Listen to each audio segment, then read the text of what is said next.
You have not been elected in a federal election yet, and you recently flew to Europe on government wide-body jet at the expense of at least $500,000. So the question I have for you today, and maybe I'll say this before I ask the question, these people around you all paid for that flight, and you've not been elected yet.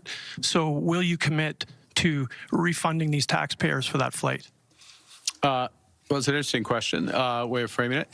Look, and I'm going to go back to, I'm going to allude to the question that was asked previously by Mr. Staples from the Journal, and the situation that we're in as a country, which is we are in an economic crisis that's brought on, sorry, I'm going to answer the question, brought on by the tariffs that have been put on Canada, actual and prospective. One of the challenges... The economic crisis was brought on by former Prime Minister Justin Trudeau, and you were his advisor at the time. I think you would find... These people did not create that problem. I certainly... hey, nobody in Canada created that problem.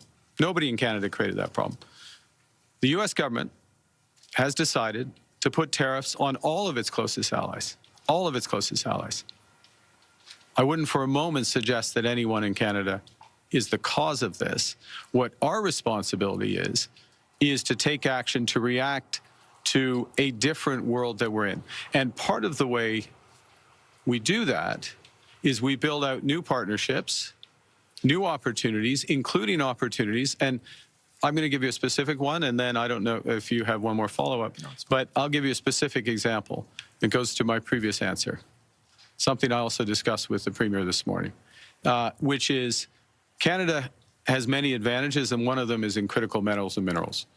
One of the issues is how are we going to develop the trade routes and the trade corridors rapidly in order to export those critical metals and minerals?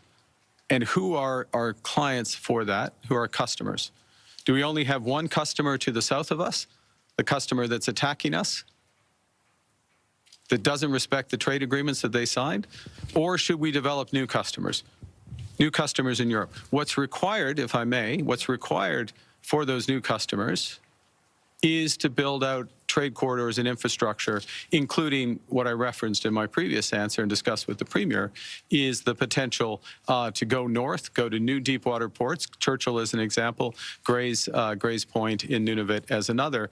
And that creates a whole new set of opportunities for Albertans as a whole, for people across the country, for these hardworking people around me and those like them in the trades. And that's what my job is. I'll take that as a no then. No, you'll take that as a very comprehensive answer to your question. Thank you.